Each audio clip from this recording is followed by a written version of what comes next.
Connection करते हैं तो फिर उसमें हमको करंट गेन मिलता है, दैट इज बीटा। उसको बीटा से डिनोट करते हैं IC अपॉन IE। अब ये दोनों टर्म याद रखना न्यूमेरिकल में, वो तुमको कॉमन बेस में करंट गेन दे देगा या कॉमन एमीटर में करंट गेन दे देगा, तो वो ध्यान रखना अल्फा बीटा की बात कर रहा है वो, ठीक है। तो इनके बिटवीन रिलेशन क्या होगा, तो देखो रिलेशन समझने की कोशिश करो। सिंस एमीटर करंट जो होता है वो इन दोनों का सम होता है, that is base current plus collector current, ये तुमको मालूम है, दोनों का सम होता है। पूरी इक्वेशन को IC से डिवाइड कर दो, divide this whole equation by IC, तो ये बन जाएगा IE upon IC is equal to IB upon IC plus 1। IE upon IC ऊपर फॉर्मूले में देखो, ये आएगा तुम्हारा 1 अपॉन बीटा, ये आएगा 1 अपॉन अल्फा प्लस 1। तो तुम थोड़ा सा सॉल्व कर लो तो आप सॉल्व कर सकते हैं इसको। सॉल्विंग आप दो फॉर्मूले निकाल सकते हैं, इसमें ऐसा कुछ नहीं है। You can find the two फॉर्मूले solving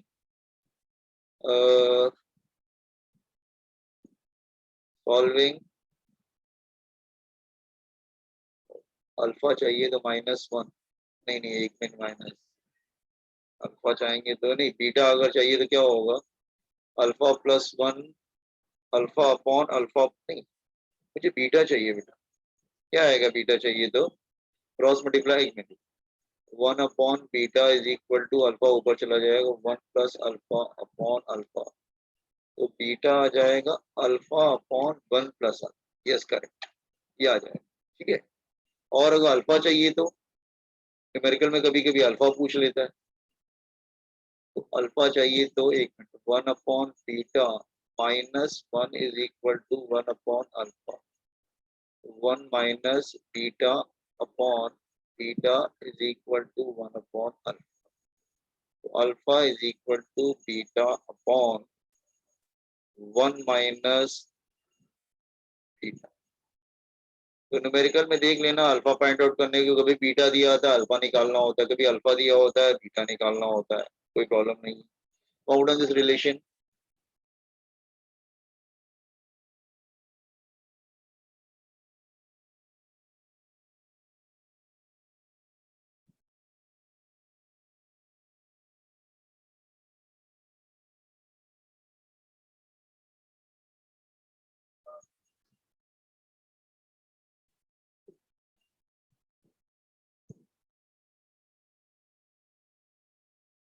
Just roll up.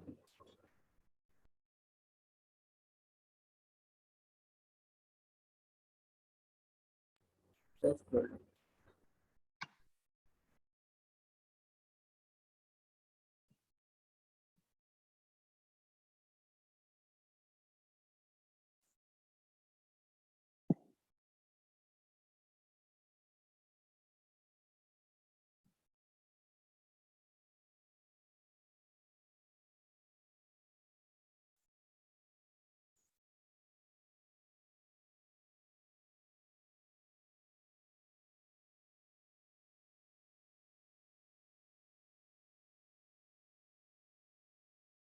Just roll up.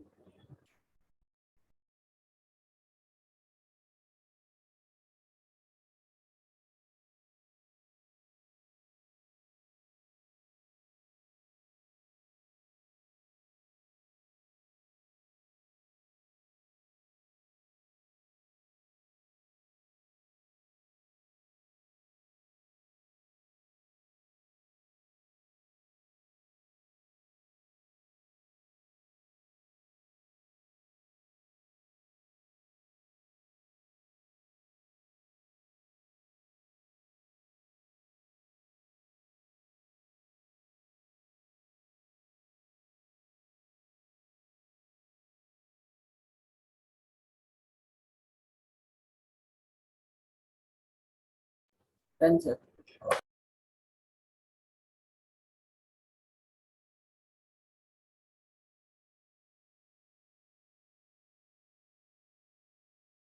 Sir 1 second ऊपर करिए।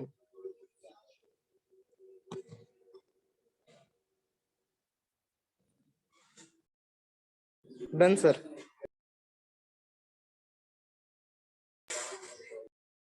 अच्छा, नाउ एम्पलीफायर। एम्पलीफायर क्या होता है? वो सिग्नल को जो है लाइक दिस वे। एम्पलीफायर भी बहुत तरीके से बन सकते हैं। आप कॉमन बेस बना सकते हैं, कॉमन एमिटर बना सकते हैं, कॉमन कलेक्टर बना सकते हैं। ठीक है, तो मैं थोड़ा थोड़ा आइडिया देके आगे बढ़ूंगा। ठीक है, लेट्स से ये कॉमन एमीटर एम्पलीफायर। एमीटर आपके सिलेबस में पहला वाला है एम्पलीफायर। ऐसा नहीं कि एमीटर को कॉमन करें, आप कॉमन बेस एम्पलीफायर बना सकते हैं। कॉमन बेस मतलब बेस को कॉमन करके एम्पलीफायर बना सकते हैं। बेस मतलब कॉमन टू बोथ। हाँ, एम्पलीफायर बना सकते हैं। आप कॉमन कलेक्टर एम्पलीफायर बना सकते हैं, ऐसा कुछ नहीं है।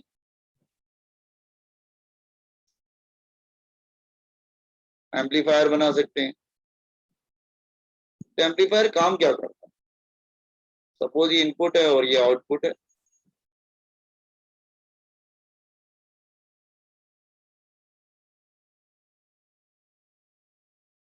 Just a minute.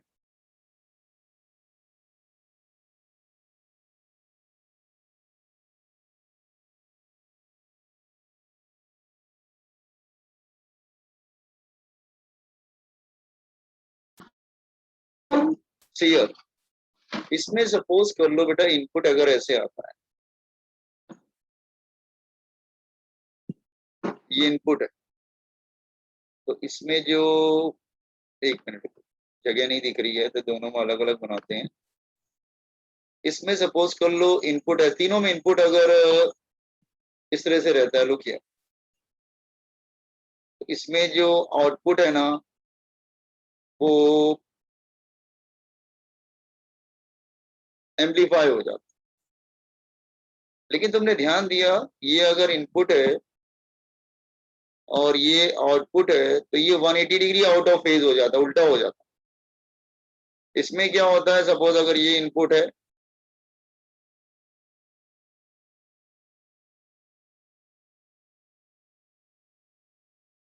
इसमें आउटपुट ऐसा रहेगा। सिमिलरली अगर इसमें इनपुट है, तो इसमें आउटपुट ऐसा रहेगा। तो तुमको समझ में क्या आ रहा है? एमीटर में बिल्कुल थोड़ा सा एमीटर में फर्क आ रहा है क्या? एमीटर में जो है वो आउटपुट जो होता है वो 180 डिग्री आउट ऑफ फेज होता है। एमीटर में जो आउटपुट होता है वो 180 डिग्री आउट ऑफ फेज होता है। समझ में आएगी नहीं? ठीक है, here output is phase difference between output and input is 180 degree. You can say phase difference between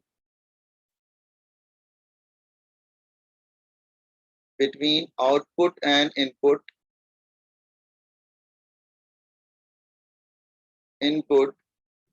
is equal to 180 degree. यहाँ पे इनपुट आउटपुट में फेज डिफरेंस 0 डिग्री आता है। Phase difference between input and output is, ये समझ में आया amplifier क्या काम करता है? वो सिग्नल्स को एम्पलीफाई करता है। लेकिन एमीटर जो है, अगर कॉमन एमीटर कनेक्शन करते हो तो 180 डिग्री आउट ऑफ फेज हो जाता है, जबकि कॉमन बेस कलेक्टर में सेम फेज में रहता है।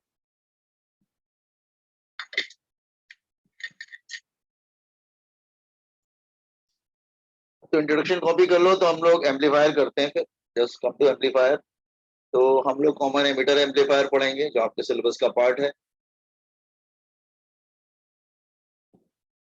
कॉमन एमिटर एम्पलीफायर,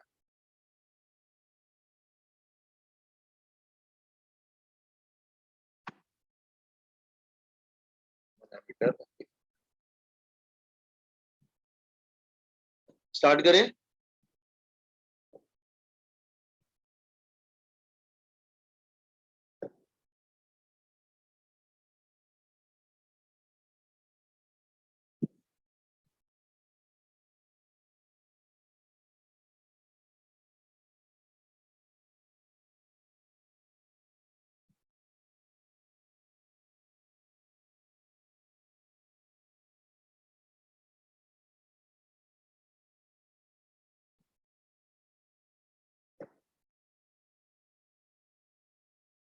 ये सीईटी में एमसीक्यूज में पूछ सकते हैं कि कॉमन एमिटर में जो आउटपुट और इनपुट के बिटवीन फेज डिफरेंस क्या होता है, तो 180 डिग्री, क्योंकि जब ये पॉजिटिव होता है तो फिर ये निगेटिव में आएगा, और जब ये निगेटिव में आएगा तो ये पॉजिटिव में जाता है, तो 180 डिग्री आउट ऑफ फेज होता है। ये ध्यान रखना, क्योंकि इसी में उल्टा होता है, इसलिए पूछते हैं एमसीक्यू। आगे बढ़े, हम लोग बढ़ाना स्टार्ट करें। Amplifier Sir, 1 minute. Amplifier Yes, sir. Signals को स्ट्रॉन्ग करता है, ये ध्यान रखना। अगर वीक सिग्नल होता है एम्पलीफायर का मतलब ही आप समझ रहे हो, उसको एम्पलीफाई करना मतलब स्ट्रॉन्ग करना, उसकी स्ट्रेंथ को बढ़ाना।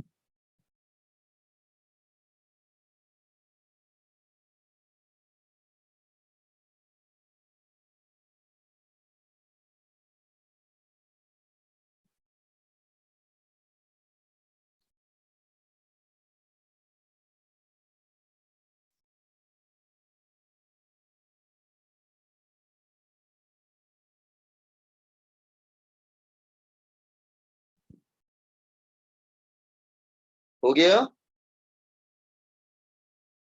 Yes, sir. अच्छा, कॉमन एमिटर एम्पलीफायर देखो, हम एनपीएन लेंगे, वैसे पीएनपी भी ले सकते हैं इंजीनियरिंग कॉलेज में जाएंगे तो, लेकिन यहाँ पे एनपीएन है। अब इंजीनियरिंग कॉलेज में वो कुछ भी पूछते हैं, एनपीएन पीएनपी, आप दोनों को should know how to make it. पर यहाँ पे हम लोग सिर्फ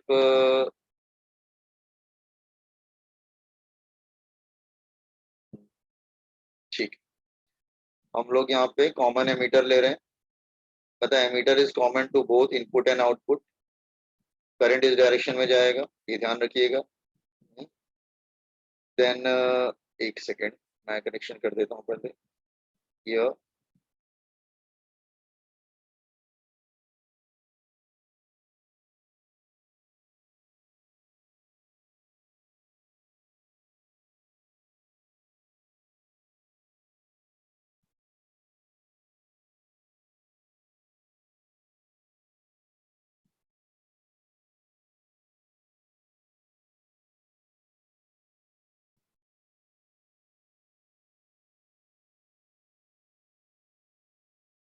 अर्थिंग हमेशा होती है, ध्यान रखना। अच्छा, ये जो है हमारा बेस हो गया, ये कलेक्टर हो गया, ये एमीटर हो गया। करंट का डायरेक्शन हमको इस तरीके से दिख रहा है, तो कुछ करंट हमारा इधर से आएगा कलेक्टर करंट, इधर से आएगा बेस करंट, और इधर चला जाएगा that is emitter current. Battery का कनेक्शन कर देते हैं, इनपुट में भी बैटरी लगेगी और आउटपुट में भी लगेगा। हाँ, हम यहाँ पे बैटरी का कनेक्शन करते हैं। एक सेकेंड, बैटरी दो लगानी पड़ेगी। अच्छा, यहाँ पे हमने इनपुट लगाया है, that is like this way, this is input, ये इनपुट है। हाँ, इसको मैं ठीक कर दूं पहले, दिस इज इनपुट, ये इनपुट है।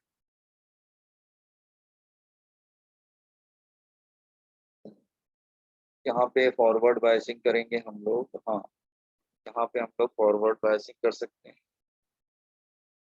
दैट इज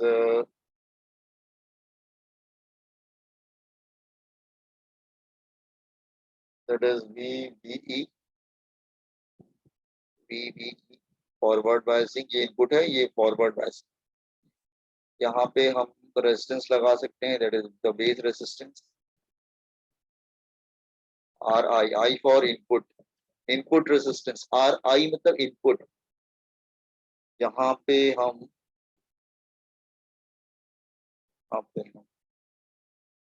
यहाँ पे भी रिवर्स बायस पे करना पड़ेगा हमको, दैट इज प्लस माइनस, ये होगा VC, और यहाँ पे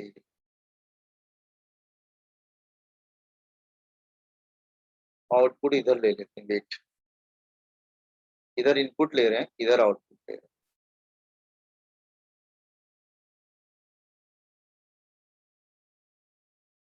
दिस इज आउटपुट हियर,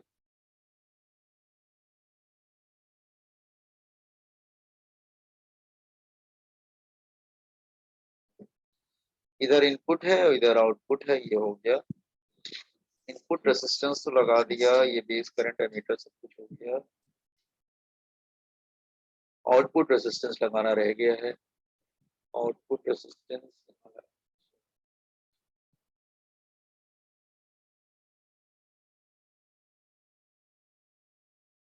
हाँ चलेगा। नाउ इधर आउटपुट रेजिस्टेंस आर ओ ले लेते हैं for output, I for input, O for output. Earth, ये अर्थिंग है। अर्थ का मतलब होता है 0 वोल्ट। अर्थ का मतलब 0 volt. And this is input V I for input, and this is output V O.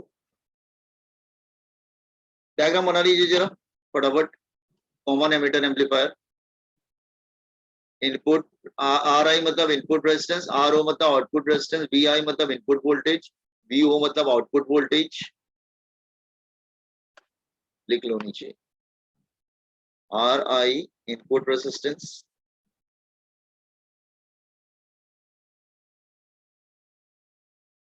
Are O output resistance,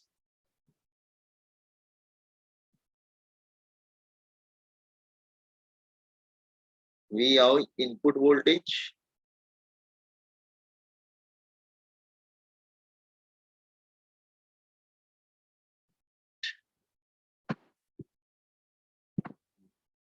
we O output voltage,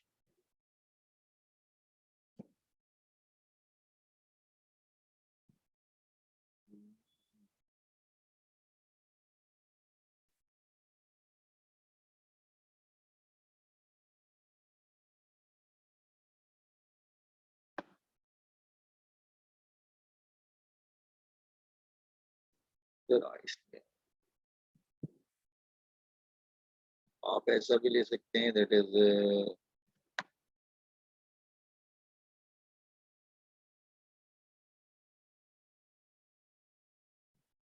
input current I B,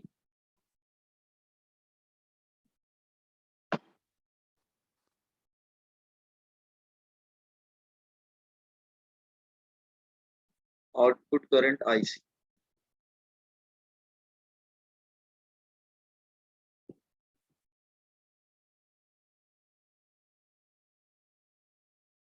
हम इसको इनपुट करंट की तरह ट्रीट करेंगे,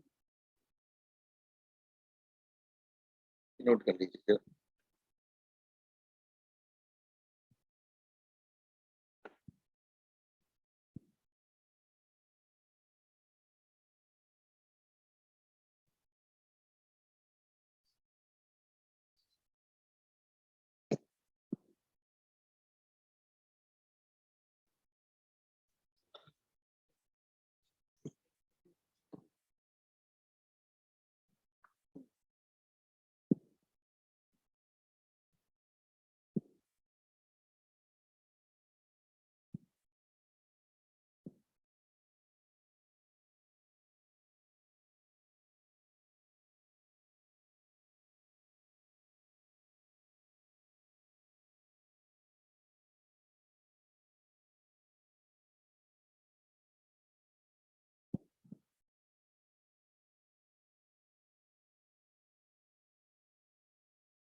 sir.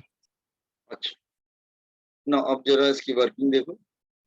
एक काम करते हैं, Kirchhoff voltage law apply करते हैं। यहां से देखो, मैं एक आपको लाइनिंग बना देता हूं। हम लोग यहां से किरचॉफ वोल्टेज लॉ स्टार्ट करेंगे हियर, और हम इस डायरेक्शन में होते हुए, हम लोग इस डायरेक्शन में होते हुए हम लोग यहां तक आएंगे। तो किरचॉफ वोल्टेज लॉ, तो अर्थ से स्टार्ट करते हैं। तो 0 वोल्ट, अर्थ 0 वोल्ट ना बेटा। अब इधर आओ, माइनस से प्लस जाते हैं तो क्या लेते हैं, प्लस लेते हैं, plus V C E. 0 volt, हम लोग इस डायरेक्शन में जा रहे हैं, देखो ना, Kirchhoff voltage law. Kirchhoff voltage law याद है, इलेक्ट्रिसिटी में पढ़ा था। 0 वोल्ट माइनस से प्लस जाएंगे प्लस, करंट के डायरेक्शन में जा रहे हैं ओम्स लॉ माइनस, यहां पर आ गया that is equal to output is equal to V O. देख लो समझ में आ रहा है, जस्ट चेक इट।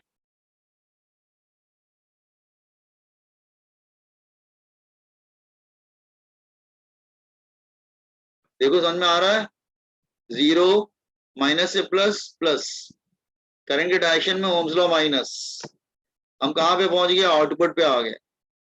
तो हमारा आउटपुट क्या आ जाएगा, V O is equal to V C E minus R C I C R O. ये आउटपुट वोल्टेज का फॉर्मूला आ गया। देखो कैसे आया, समझ में आया, किरचॉफ वोल्टेज लॉ अप्लाई किया है।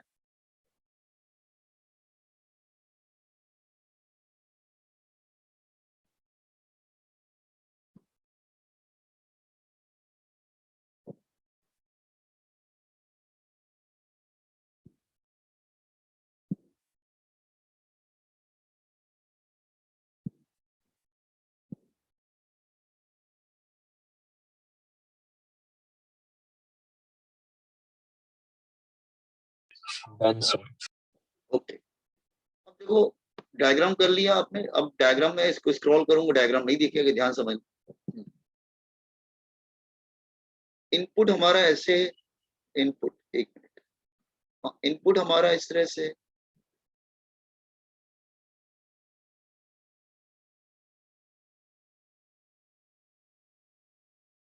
तो फर्स्ट केस क्या होता है, जैसे मैं समझा रहा हूँ वैसे ही लिख देना एग्जाम में, अदरवाइज वहां समझा नहीं पाएंगे क्योंकि बुक्स में बहुत कॉम्प्लेक्स दिया हुआ है। Is it clear? तो जैसा मैं समझा रहा हूँ वैसे ही लिख देना एग्जाम में अगर आता है एम्पलीफायर तो कोर्स में। ड्यूरिंग पॉजिटिव हाफ साइकिल, दो तीन लाइन में खत्म कर देना इसको। ड्यूरिंग पॉजिटिव हाफ साइकिल, क्योंकि इलेक्ट्रॉनिक्स है बेटा, यहाँ पे आप उतना एक्सप्लेन नहीं कर पाएंगे और बुक तो आपको समझ में नहीं आएगा। During positive half cycle, during positive half cycle you can say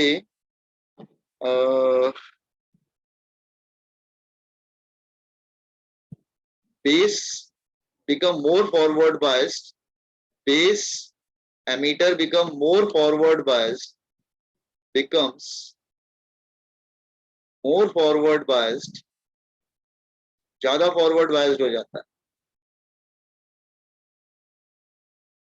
hence base current increases,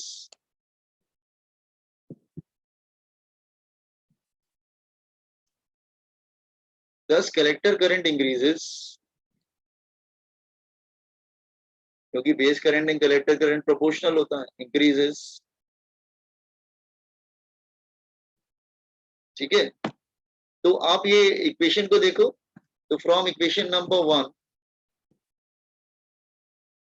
from equation 1 अगर कलेक्टर करंट बढ़ेगा तो आउटपुट क्या होगा, डिक्रीज करने लगेगा। डिक्रीज करने का मतलब आईसी बढ़ेगा तो डिक्रीज करेगा ना बेटा, माइनस कर रहा है, देखो ना इसको माइनस कर रहा है,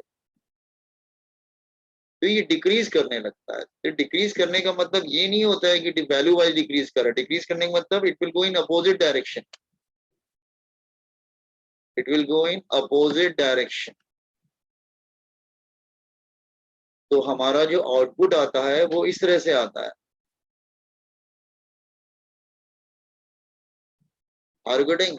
ये पॉजिटिव जब होता है तो वो निगेटिव में चला जाता है, भाई इतना समझा के लिख देना। और दूसरा case 2, during negative half cycle, जब नेगेटिव हाफ साइकिल आएगा तब क्या कर लिखेंगे आप, ड्यूरिंग नेगेटिव हाफ साइकिल, अगर नेगेटिव हाफ साइकिल आ रहा है तो base emitter become less forward bias, base emitter becomes less forward biased, तो hence base current decreases, मतलब उल्टा हो जाएगा। अगर बेस करंट डिक्रीज करेगा तो कलेक्टर करंट विल डिक्रीज,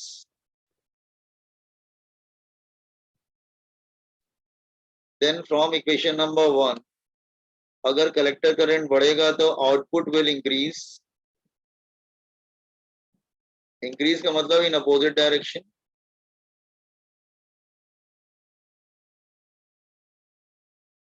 और जो हमारा आउटपुट आता है वो हमारा इस तरह से आ जाता है, वो मतलब इस तरह डायरेक्शन में बढ़ता है। Are you getting? देखो इससे ज्यादा बेस्ट आप एक्सप्लेन नहीं कर पाएंगे वहां पर, और बुक से आप पढ़ेंगे तो आपको कुछ समझ में आएगा नहीं। मैं आपको पहले बता रहा हूँ, क्योंकि इट्स टोटली इलेक्ट्रॉनिक्स। इलेक्ट्रॉनिक्स में क्या होता है, जब तक आपको एक एक बात की डिटेल नहीं मालूम चलेगा, आपको वर्किंग नहीं मालूम चलेगा। और बहुत ज्यादा डिटेल्ड स्टडी है नहीं सेमीकंडक्टर की, आपकी क्लास 12। मेरी बात समझ में आ रहा है? तो देखो 3 मार्क्स में ही आएगा, तो 1 मार्क्स का तो या 1.5 मार्क्स का तो सिर्फ ये डायग्राम हो जाता है। ठीक है, 1 मार्क्स का तुम्हारा ये एक्सप्लेनेशन हो जाएगा, ये थोड़ा सा एक्सप्लेनेशन लिख देना। ठीक है, और अगर थोड़ा बहुत और मार्क्स आपको मतलब पूरे 3 मार्क्स चाहिए ही चाहिए, तो एक काम करना, मैं तुम्हें 2-4 फॉर्मूले दे रहा हूँ, ये डायरेक्ट लिख देना। क्या? सिर्फ फॉर्मूले डायरेक्ट लिख देना। क्या क्या लिखोगे? Number 1, current gain. इसमें करंट कितना गेन होता है? तो करंट गेन होता है इसका बीटा, होता है बीटा होता है IC अपॉन IB। ये फॉर्मूला डायरेक्ट लिख देना, इसके फॉर्मूलेस। और रेसिस्टेंस गेन, रेसिस्टेंस गेन तो लिख देना output voltage upon input voltage. Voltage gain तो लिख देना output voltage upon input voltage. मतलब output upon input output gain हो जाता है। Current gain output current upon input current. Resistance gain output resistance upon input resistance. Voltage gain output voltage upon input voltage. तो ohm's law apply करो, तो output क्या होगा? IC into RO, और input क्या हो जाएगा? That is IB into RI। तो आप ऐसे भी लिख सकते हो, that is IC into RO upon IB into RI, या लिख सकते हैं beta into RO upon RI। इतना बहुत है, इससे ज्यादा नहीं आएगा। ठीक है, या एक पावर गेन भी दे देते हैं लास्ट। पावर गेन ये सब CET में आ सकता है। पावर गेन, पावर गेन होता है output power upon input power. मतलब पावर का फॉर्मूला क्या होता है बेटा? V into I। तो आउटपुट वोल्टेज, एक सेकेंड, कैसे लिखेंगे? हाँ, output voltage upon output current, input voltage upon input base current. हाँ, that is VO upon VI। इसको बीटा भी लिख सकते हैं, या फिर इसको इसको ला के यहाँ पर सब्स्टिट्यूट कर सकते हैं। इट बिकम, तो ये हो जाएगा beta square RO upon RI। ठीक है, ये बीटा की वैल्यू हमने यहाँ पे ला के रख दी थी इधर, तो बीटा आ गया था। ठीक है, तो दिस वन फॉर्मूले लिख देंगे तो आपको पूरे 3 मार्क्स मिल जाएंगे। ठीक है, व्हाट इट फॉर्मूले, लेकिन याद कर लेना फॉर CET पर्पस।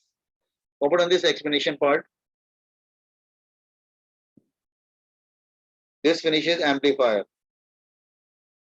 इससे ज्यादा देखो एक्सप्लेन करने की कोशिश मत करना, आपको समझ में नहीं आएगा बुक से। मैं बार बार रिपीट कर रहा हूँ, आप एक बार चाहो तो पढ़ के भी देख लो, आपको कुछ भी पल्ले नहीं पड़ेगा। ठीक है, उसमें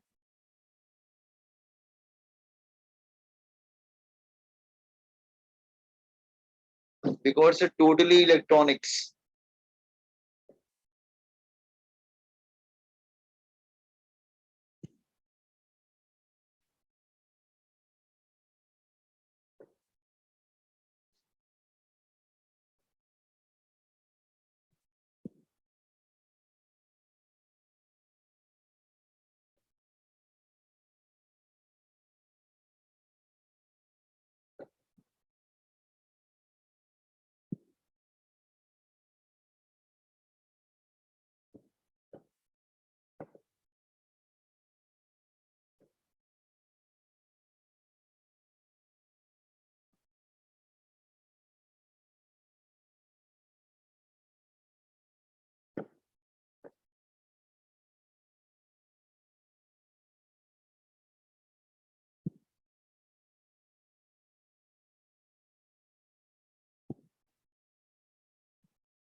हो गया?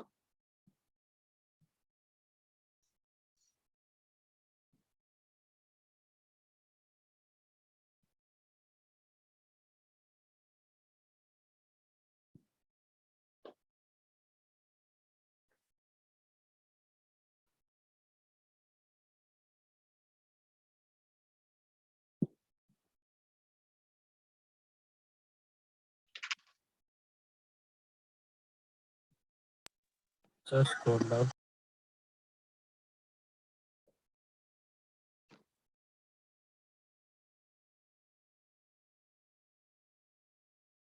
मतलब करंट गेन मतलब output current upon input current, resistance gain मतलब output resistance upon input resistance, voltage gain मतलब output voltage upon input voltage, then power gain मतलब output power upon input power, यही सब रहता है। आउटपुट अपॉन इनपुट को gain बोलते हैं।